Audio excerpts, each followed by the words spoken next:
arqueológico, chegaram a suspeitar que Abraão Virã tinha forjado a escrita. Depois falaram, olha, não está escrito bem Davi, casa de Davi, está escrito bem Dod, casa do tio. Entendi. Aí depois tiveram que admitir que realmente tinha uma comprovação arqueológica de Davi. Mas vocês acham que os céticos se dão por vencidos? Sabe o que eles falaram? Tá bom, crentes, vocês ganharam. Davi existiu, mas ele não foi rei de um reino unificado em Israel. Ele foi um líder tribal, como se fosse o Lampião lá do Brasil, sabe? O touro sentado, chefe de uma tribo indígena aqui. Ele não foi rei do reino unificado de Israel. Eu vou adiantar um pouquinho, por isso que eu pedi 15 minutos. Eu quero mostrar para vocês uma pesquisa que nós estamos fazendo agora em Israel para provar que houve sim um reino unificado de Davi. Mas a história não acabou por aí. Agora, em 2021, um novo método de estudo com computador que pega a escrita que está vazada e a coloca sobressaltada, foi usada para ler a estela de Davi. E sabe o que é comprovado? Aquela estela lá da Sorbonne, que André Lamère estava correta. Nós temos hoje duas provas arqueológicas da existência de Davi.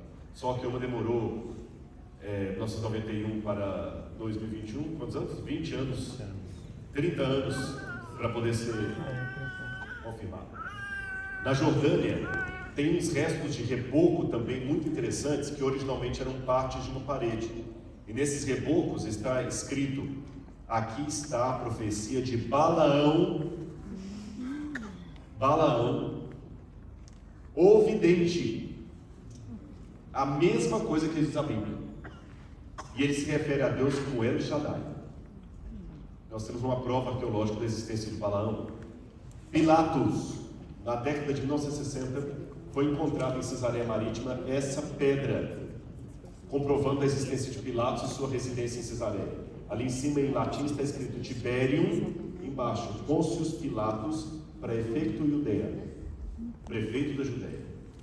E depois descobriram um anel que também tem o nome de Pilatos.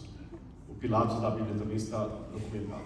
Aí está a equipe de arqueologia do NASP, que trabalhou no ano passado na cidade de Laquis, em Israel.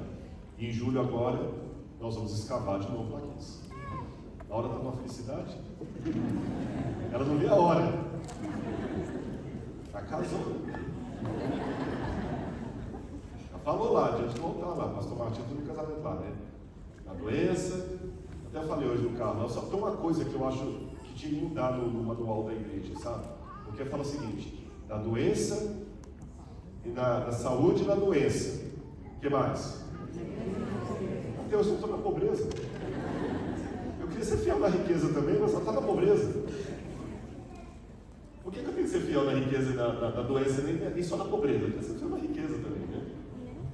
Mas a Universidade Adventista do Tennessee já escavou a cidade de Laquis com o professor Joseph Garfinkel, que foi meu professor na Universidade Hebraica, e a Universidade Adventista do Tennessee escavou dois verões lá, e agora a Universidade do NASP está escavando mais dois, o Centro Universitário do NASP, mais 2 verões. Escavamos no ano passado, vamos escavar de novo agora. Isso aí é a turma do NASP. Por que eu estou mostrando isso para vocês? Porque muitos jovens que estão aqui, talvez estudam faculdade secular, e o professor ridiculariza. Esse negócio de igreja isso é bobagem, é tudo coisa de crente. Não, meus irmãos, a Bíblia também tem ciência, a Bíblia também tem método científico, a Bíblia também tem artigo científico publicado. Não é só ateu que é racional, não. Eu não sou racionalista, mas racional o crente também é. A gente produz publicações.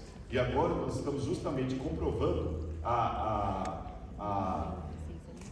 a existência histórica do reino unificado de Davi. Já que estou falando de Laquis, deixa eu contar algumas coisinhas que foram encontradas lá interessantes. Aqui está a entrada da cidade. Vocês veem que tem 3 câmaras de um lado e 3 câmaras do outro. Estão vendo? Quando você entra na cidade, nos tempos bíblicos, você tinha que passar naquelas câmaras. O que é aquilo ali? Bom, aquilo ali é justamente a Receita Federal. Quando você chega no aeroporto, customs. Tinha que passar. E havia uma coisa interessante. Vocês Perdão, vocês conseguem ver do lado de cá que tem uma câmera, duas câmeras, uma câmera, duas câmeras. Na terceira câmera, isso, mouse ajuda. Aí olha, aí mesmo, isso está complexo. Desculpa, ele está ajudando e ainda faz piada com você. Depois sai da igreja e não sabe por quê, né? Obrigado, viu, irmão? Desculpa. Volta o mouse para aí, ficou com raiva, ficou chateado e tirou lá. Você vira agora. É aí mesmo, mas eu quero que você veja, aí pertinho vai subindo um pouquinho, para. Aí desce um pouquinho. Isso, pra frente, começou a sair. Parou. Não, parou. Estão vendo aquele lugar ali? Ali foi encontrado um altar pagão de ponta cabeça. Ele estava virado. Sabe? Upset. E além de estar virado, os altares da época bíblica, eles tinham 3 colunas aqui, 3 campos. 1, 2, 3, 4. Falei 3? Não, é 4. Eu me equivoquei. 1, 2, 3, 4. Essas pontas do altar estavam quebradas. E a gente consegue perceber em arqueologia quando algo foi quebrado por ação do tempo, ou quando foi quebrado assim, alguém foi lá e quebrou. Existe uma diferença de um celular que caiu no chão e um celular que alguém chegou com uma marreta e bateu em cima dele. O modo como esse altar que foi encontrado ali foi destruído demonstra que alguém chegou realmente com uma marreta e quebrou as pontas do altar, colocou o altar de cabeça para baixo e do lado dele e acima dele, olha lá o lugar que eles estavam escavando, acharam isso aqui, ó. Estão vendo lá de cá? Uma pedra com um buraco no meio, uma latrina, um lugar, um banheiro. Agora, por que alguém ia colocar uma latrina em cima de um altar? E com um detalhe, não tem pipes, não tem esgoto, não tem canos. Vamos ler a Bíblia? Abra a Bíblia comigo em 2 Reis, capítulo 10, versículo 27. Vamos ler um pouquinho das reformas religiosas que houve em Israel. 2 Reis, capítulo 10, versículo 27.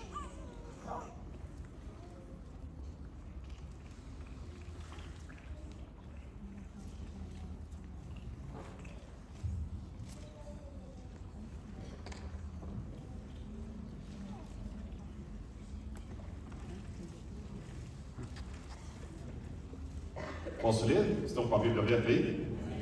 Amém? 10, 27. Também destruíram a coluna de Baal. Coluna é o altar de Baal.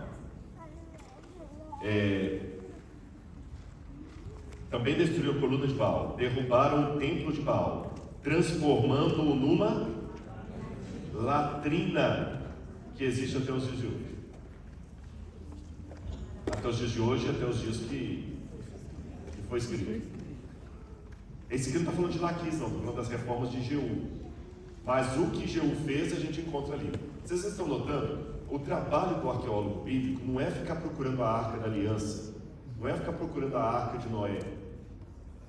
É nos detalhes que a gente comprova a historicidade da Bíblia.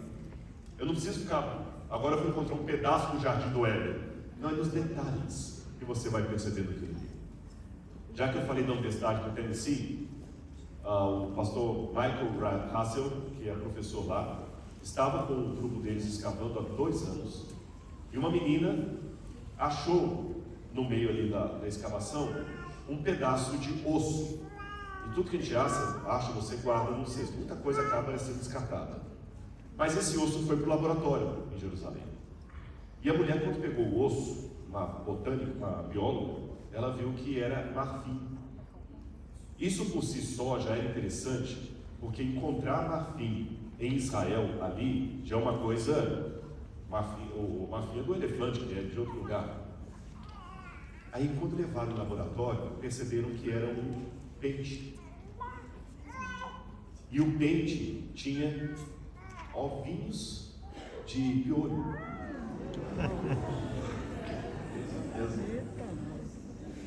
Mas o mais interessante está nessa feitura aqui. Vocês estão vendo esses desenhos? Isso é uma escrita alfabética. Ainda estão discutindo a datação dela. Ela pode ser de 1800 a 1500 a.C. E ali está escrito assim: que esse pente me livre dos meus piolhos. Eu sei que pode parecer uma coisa banal, mas isso é muito importante, sabe por quê? É a mais antiga comprovação que temos de escrita alfabética em Israel. E qual a importância disso para a Bíblia? Vou contar para os irmãos. Até um tempo atrás, acreditava-se que quem inventou o alfabeto foram os fenícios, por volta de 1000 anos, 1200 a.C. Hoje isso mudou. Sabe como é que o alfabeto foi inventado? Bom, primeiro a escrita foi inventada na Mesopotâmia, onde é o Iraque. E a escrita era muito complicada. Vocês viram aqueles tabuinhas cuneiformes que eu mostrei para vocês? É muito complicado ler aquilo ali. E ela é silábica. Você lê Bel, Achar, Zur, lembra? Sempre assim. Os egípcios inventaram outra forma de escrever aqui embaixo. São aqueles bonequinhos, que é mais difícil de escrever. Aí na península do Sinai, por volta de 1800 a.C., alguns mineiros, não eram de Minas Gerais, gostaria que fossem, nem de rolante, os gaúchos sabem, eram mineiros que trabalhavam nas minas de turquesa e de cobre, que é ali na região do Sinai. Eles eram pessoas muito provincianas, então eles não tinham condição de aprender a língua dos faraós, mas eles queriam escrever. Então eles pegaram aqueles desenhos faraônicos e começaram a modificar e simplificar e criaram uma escrita rudimentar em forma de letras. Foi o primeiro alfabeto da humanidade. Agora segura essa aí. Quando Moisés estava na terra de Midian, Deus falou com Moisés o quê? Moisés, põe por escrito tudo o que eu te ensinar. Vocês que mexem com tecnologia, a maior tecnologia estava lá, porque Deus deixou descer o tablet do céu embaixo da nuvem. E sabe que originalmente era para ser só uma tábua da lei, né? Os judeus falam isso, tem rabino que fala que Moisés recebeu a tábua da lei e falou assim: o que é isso, Senhor? Os meus mandamentos, Moisés.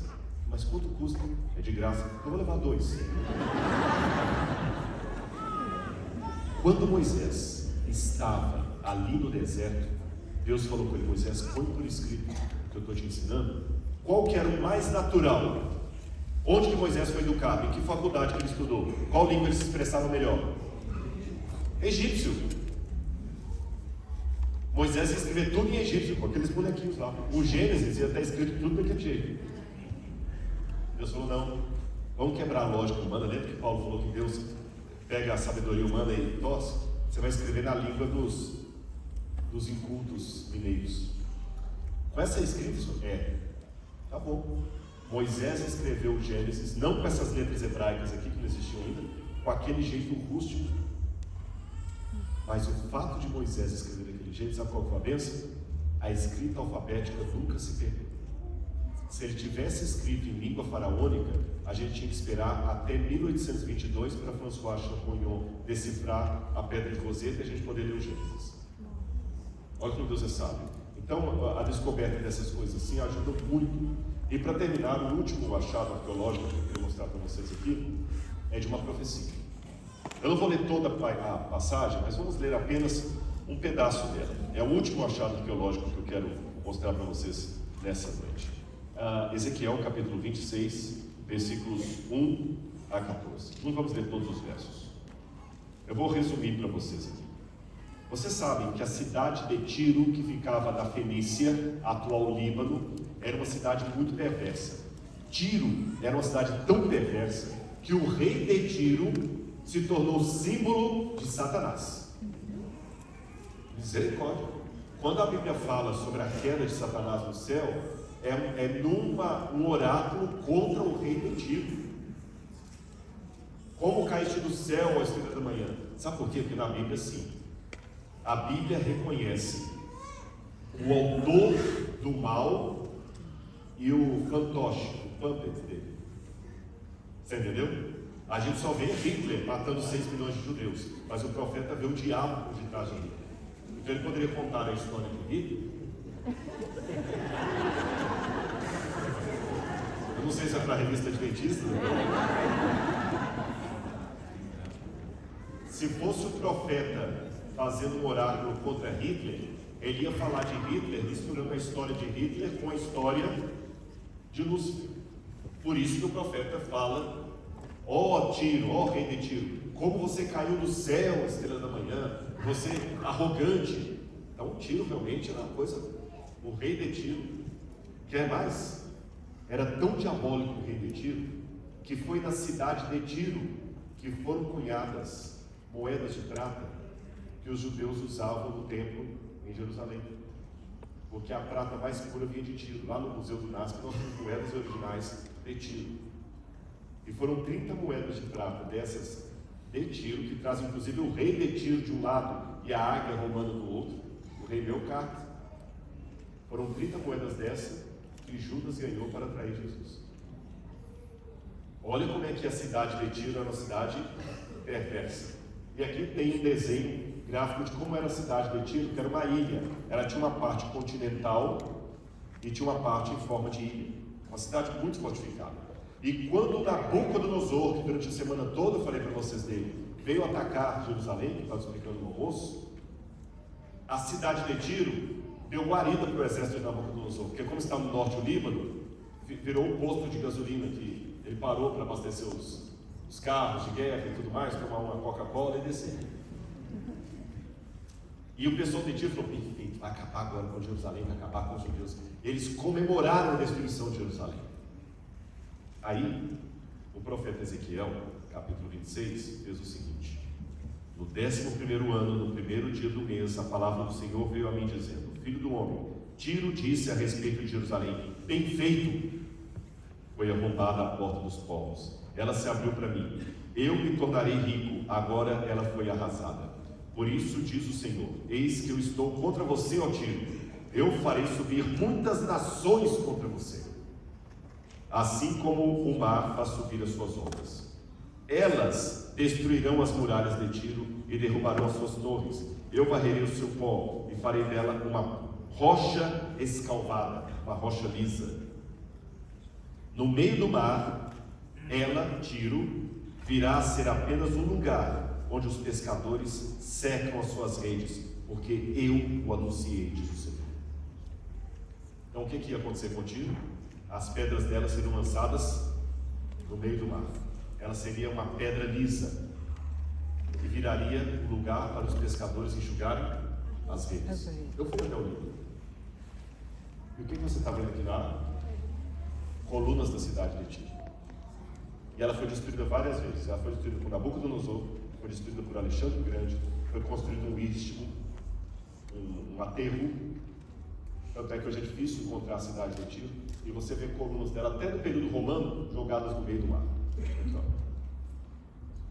aqui hoje ela não é mais uma ilha, o aterro que Alexandre construiu, a cidade está nesse cantinho aqui, ó. Mas você não vê mais nada, virou uma pedra lisa. Coloca o vídeo, por favor. Não contente apenas em ver as ruínas da cidade, eu fui mergulhar. Põe naquele no primeiro minuto lá na frente, o anterior. Não é esse não. Aí mesmo, pronto. Olha lá embaixo do mar, as colunas de Tiro. Ali eu estava vendo a profecia escrita 587 anos antes de Cristo, se cumprindo ali diante dos meus olhos. Aí eu fico pensando, quem foi que usou essa jarra no fundo do mar? Eu sei que vocês queriam levar, né? Não pode ir, acho que não podia. Ali são colunas. Isso aí na época da cidade estava a céu aberto. Pessoas ricas passavam por aí, viam a cidade, trocavam dinheiro no comércio. Era a Quinta Avenida da época, era Nova York da época. Eu vi justamente o que foi falado pelo profeta ali, exatamente como a Bíblia falou, as ruas de Tiro. E depois que eu saí da água, a gente foi almoçar. Pode mostrar a próxima parte, para não ficar muito cansativo? A gente foi almoçar. E o que eu podia ver do lado de fora? Que a cidade de Tiro se tornou uma vila de pescadores. E o que a gente via muito lá? Vamos ver se ele vai achar aqui o ponto, vou mostrar para vocês.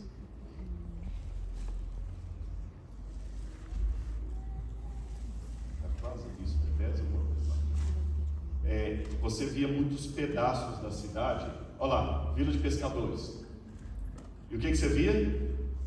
Redes e mais redes e mais redes de pesca. Inclusive, tem uma hora que eu vou baixar, eu leio a Bíblia, gente, e é emocionante. Você lê a Bíblia, onde aconteceu, onde a coisa cumpriu. Você fortifica a palavra de Deus. E essa pedra é uma pedra milenar. Isso é pedra arqueológica da antiguidade de Tiro, no meio das redes ali. Ou seja, é muito difícil ser ateu depois disso, né? Pode passar o próximo slide, por favor? Isso. Olha aqui. Isso.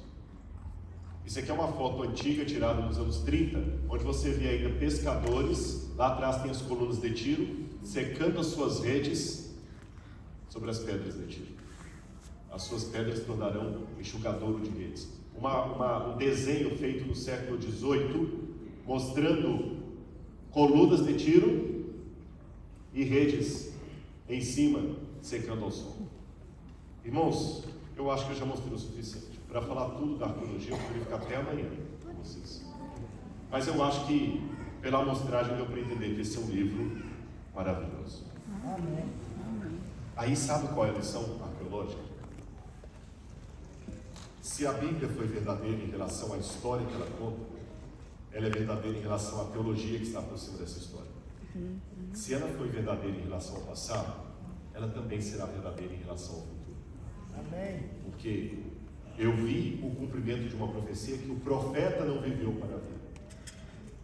Porque muita gente fala, não, essas profecias da Bíblia, e você vai dizer no ex evento latim, tem professora de história, isso foi escrito depois para forjar. É como se hoje falasse assim, John Biden vai ser presidente dos Estados Unidos, mas eu forjo que essa minha fala foi em 1984. É uma pseudo-profecia. Não, eu estou vendo o cumprimento hoje de algo que foi escrito há 2.500 anos. Que Deus abençoe sua vida. Eu espero que você entenda essas amostras que eu dei da arqueologia, de como as pedras clamam que Jesus é o Senhor, que esse livro tem a salvação e que o que ele prometeu vai se cumprir. Amém. Em breve voltará. Jovens que estão, estudem a Bíblia sempre. Esse livro é o livro mais importante da sua vida. Amém. Não é só com seu pai e sua mãe mandando, não. Estude com você mesmo. Isso aqui vai abrir os seus horizontes, não vai permitir que você seja fantoche de ideologias que estão nesse mundo aqui. Esse livro vai libertar você. Vai dar a você uma visão que nenhum outro livro da humanidade terá. Deus abençoe. Amém.